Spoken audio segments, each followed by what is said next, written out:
Welcome back, dear listeners, to another exciting episode of the Cryotos Maintenance Management Podcast. Today, we're taking a dive into the deep waters of condition-based maintenance with Alex, our in-house maintenance management expert. Alex, glad to have you on board.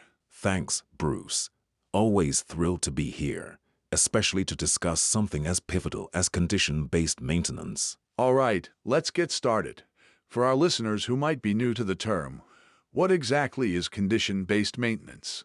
Great question. Condition-based maintenance is a maintenance approach where tasks are performed based on the actual condition of the equipment, rather than on a set schedule. So instead of changing the oil every 3 months, for instance, you do it when sensors or inspections indicate it's necessary. That sounds like a forward-thinking approach. But as with all strategies, there must be challenges. So what hurdles might teams face when transitioning to condition-based maintenance? Bruce, where do I start? First off, technology acquisition and integration.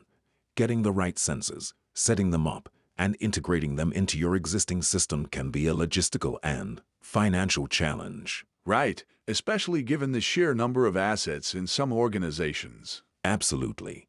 Then there's the data deluge. Condition-based maintenance inherently means you're collecting vast amounts of data. But raw data isn't helpful unless you can translate it into actionable insights, which demands robust software and skilled personnel. I can imagine that being a steep learning curve for many. It is.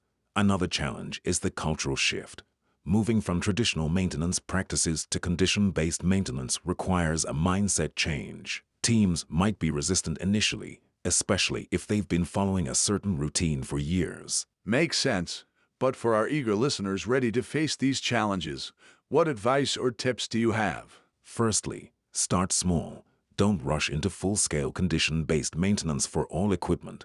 Begin with a critical asset, learn from the experience, and then expand. Secondly, invest in training.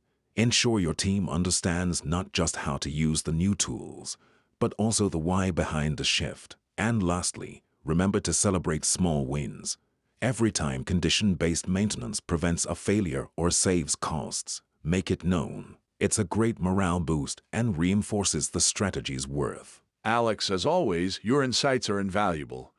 A huge thanks for breaking down the challenges and ways forward in condition-based maintenance for us. It's been a pleasure, Bruce. Remember, the world of maintenance is ever evolving, and while condition-based maintenance presents challenges, the rewards in efficiency, cost savings, and equipment longevity are well worth it. That's a wrap for today's episode, folks. Stay tuned to the Cryotos Maintenance Management Podcast for more enlightening discussions on the future of maintenance. See you next time.